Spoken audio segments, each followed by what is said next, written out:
नमस्कार, शाम के 5 बज रहे हैं। आप देख रहे हैं एबीपी न्यूज। आपके साथ मैं हूं नेहा पंत। हम इस बुलेटिन की शुरुआत कर रहे हैं आज की सबसे बड़ी और दुखद खबर के साथ। इराक के मोसुल में जिन 39 भारतीयों को अगवा किया गया था, आज सरकार ने मोहर लगा दी इस बात पर कि आईएस ने उनकी क्रूर हत्या कर दी। एबीपी न्यूज ने, आपको याद होगा, साल 2014 में जब इराक में 39 भारतीयों की हत्या की खबर हमने दिखाई थी, तब मोदी सरकार ने हमारी इस खबर पर कई तरह के सवाल उठाए थे।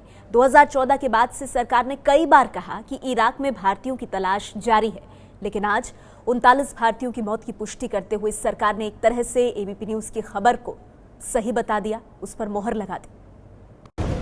इरबिल शहर उत्तरी इराक में पड़ने वाले कुर्दिस्तान की राजधानी, जो फिलहाल आईएसआईएस के खूंखार आतंकवादियों के चंगुल से बचा हुआ है। इसी इरबिल शहर में एबीपी न्यूज रिपोर्टर जगविंदर पटियाल तलाश कर रहे थे उन लोगों की जो मोसूल में अगवा हुए 40 भारतीयों की खोज खबर दे सके। वो उधर आया, वो 16 आदमी के साथ था, एक ही साथ में था। 40 के साथ जो एक आदमी था हरजीत, वो वापस आया। वो वाला 16 आदमी ऐसे ही बैठ करके रह गया, पूरा आदमी के गोली मार दिए। वो अपना खोद सो के आंखों में देखा, पूरा मार दिए। वो एक लबास, वो पूरा मोरा के बस ऐसे बोला मोर गया, ऐसे गया। उसको पाव, उसको लाठी मारा, 2-3 लाठी मारा, वो आईएस आदमी मारा।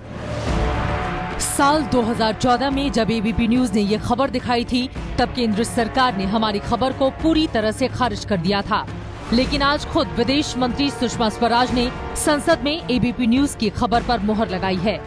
38 लोगों का डीएनए मैच हो गया है और 39वें का डीएनए 70% मैच हुआ है। आईएस के आतंकियों ने भारतीयों की हत्या करने के बाद उन्हें एक इसी तरह के पहाड़ में दफना दिया था। आईएस के इस हत्याकांड की पहली भनक विदेश राज्य मंत्री वीके सिंह को साल 2017 में तब लगी जब वो इराक गए थे। वहां मोसुल के एक ग्रामीण ने वीके सिंह को बताया कि आईएस ने कुछ लोगों की हत्या करने के बाद उन्हें पहाड़ के अंदर दफना दिया है। वीके सिंह के अनुरोध पर इराक सरकार ने पहाड़ को खुदवाकर सभी शवों को बाहर निकाला। सामूहिक कब्रगाह में हाथ में पहने जाने वाले कड़े, आई कार्ड और इराक से बाहर बने जूते मिले, जिससे इस बात को बल मिला कि दफनाए गए लोग भारतीय हो सकते हैं। बाद में डीएनए टेस्ट से इस बात की पुष्टि हुई कि सभी शव आईएस के हाथों मारे गए भारतीयों के हैं। बॉडीज भी पूरी 39 थी, ये भी एक चिन्ह था।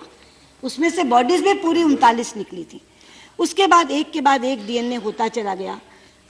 राजदूत खबर देते रहे, आज 5 हो गए हैं, आज 8 हो गए हैं, आज 10 हो गए हैं।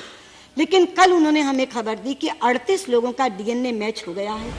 सरकार के इस कबूलनामे के बाद उन परिवारों में हाहाकार मच गया जिन्होंने अपने परिजनों को खोया है। सबकी जुबान पर बस एक ही सवाल, सरकार ने 2014 से अब तक झूठे आश्वासन क्यों दिए?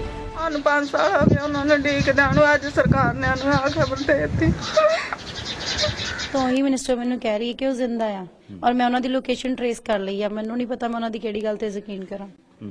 पहले मेरी उन्होंने नाल गल होगी, मैं ताही कुछ कह सकती। मृतक के परिजनों के साथ साथ विपक्षी दल भी सरकार से सवाल पूछ रहे हैं कि आखिर सरकार ने इतने दिनों तक इराक में भारतीयों के मारे जाने की खबर को क्यों दबा कर रखा था? सरकार ने 3-3.5 साल से ऐसे फॉल्स उम्मीद दिखाया लोगों को कि ये लोग जिंदा हैं। 39 भारतीयों के शव की तलाश में इराक गए विदेश राज्य मंत्री वीके सिंह कांग्रेस सांसद शशि थरूर के सीधे सवाल का गोलमोल जवाब दे रहे हैं। सुषमा जी ने कहा था कि वो ये नहीं कहेंगे कि जी चले गए, बात खत्म हो गई। बहुत से लोग शायद ऐसा करते।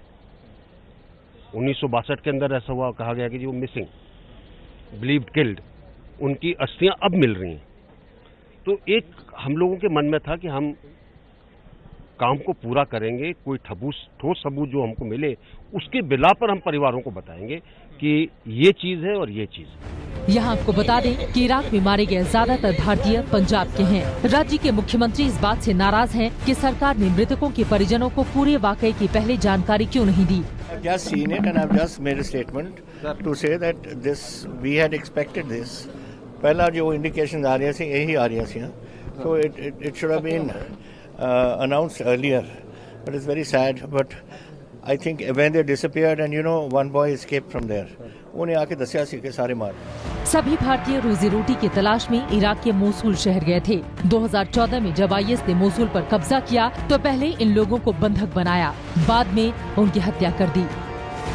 40 भारतीयों में केवल एक हरजीत मसीह वहां से जिंदा बचकर भारत लौटने में सफल हो पाए।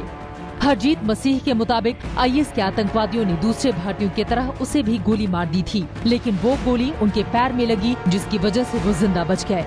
हरजीत सिंह ने साल 2014 में ही कहा था कि उनके सामने ही 39 भारतीयों को गोली मारी गई थी, लेकिन विदेश मंत्री को अब भी उनकी बातों पर यकीन नहीं है। पहली बात उसकी मुझसे जब हुई तो मैंने उससे ये कहा कि तुम यहाँ पहुंचे कैसे। पंजाबी में वो बात कर रहा था। तो मैंने कहा तुझे कितना पहुंचे थे? मैनू नहीं जी पता, मुझे नहीं पता। तो मैंने कहा ऐसा कैसे हो सकता है, आपको नहीं पता? आप बात कर रहे हैं मुझसे, एरबिल से बात कर रहे हैं, आप ये तो बताइए। नहीं आंटी जी तुसी मैनू कढ़ लो, मतलब आप मुझे निकाल लो। मैंने कहा बेटा मैं तुम्हें जरूर निकालूंगी, लेकिन मुझे ये बताओ तुम यहाँ पहुंचे कैसे, तो कितना पहुंचा? नहीं जी ये मैनू नहीं पता। 3-4 बार मैंने पूछा, उसने कहा मुझे नहीं पता। लेकिन हरजीत मसीह की कहानी सच नहीं थी। वो अली बन के पहले ही निकल गया था उस केटरर के वैन में बैठकर। ये तो हरजीत की कहानी। दूसरी तरफ हरजीत मसीह का कहना है कि सरकार अब तक लोगों को गुमराह कर रही थी। जो मेरे अक्खा सामने होया वही मैं क्या, आखिर मैडम ने भी मनना, सुषमा शाह जी ने मनना पिया कि 39 भारतीय मारे गए।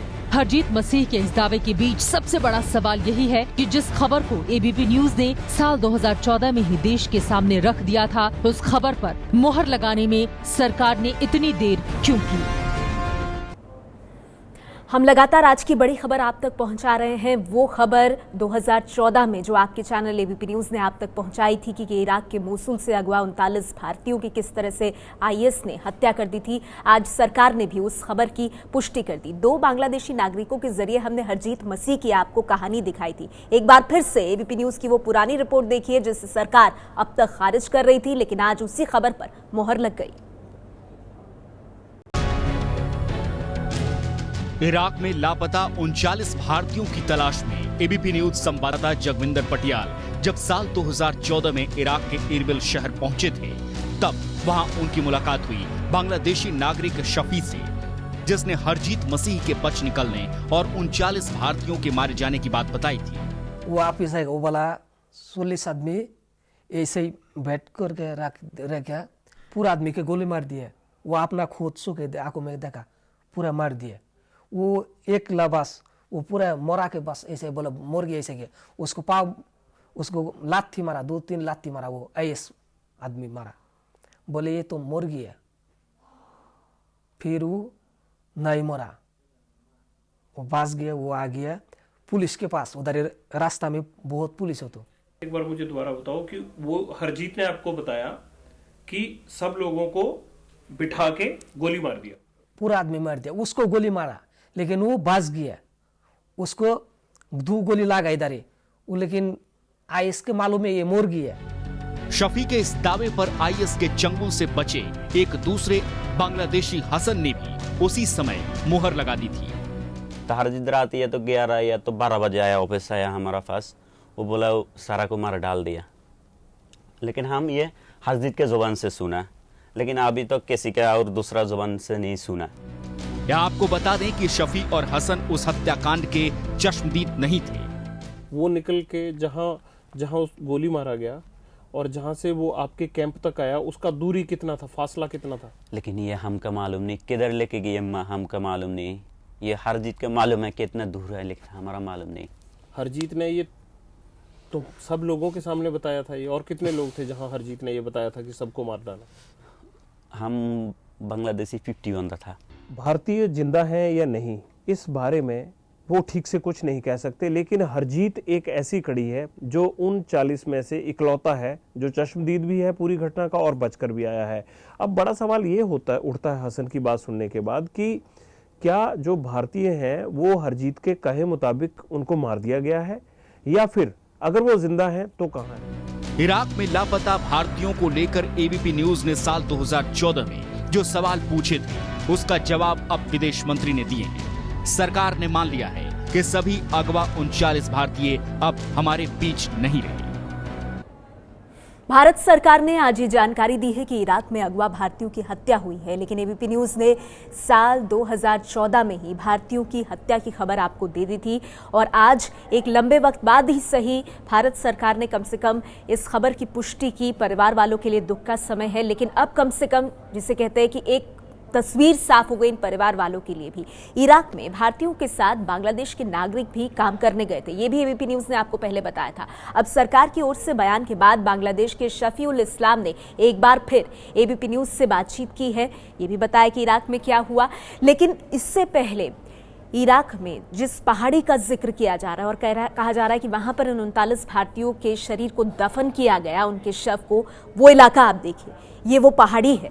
और ये कहा जा रहा है कि जब इराक के अधिकारियों के साथ भारत के अधिकारी यहां पहुंचे हैं तो यहां पर उन्हें एक व्यक्ति मिला जिसने कहा कि इस पहाड़ी में कई लोगों के शव दफनाए गए थे। और ये जो तस्वीरें इस वक्त आप अपनी टेलीविजन स्क्रीन पर देख रहे हैं, ये इराक की, ये देखिए आप कंकाल वहां पर देख सकते हैं। ये एबीपी न्यूज ये तस्वीरें आप तक पहुंचा रहा है, ये नरकंकाल वहां पर मौजूद हैं। और दरअसल आईएस ने जो क्रूर हत्या करके कई लोगों को दफनाया, उसमें दुर्भाग्यवश भारत के वो 39 भारतीय भी शामिल हैं जिनको अगवा किया गया था।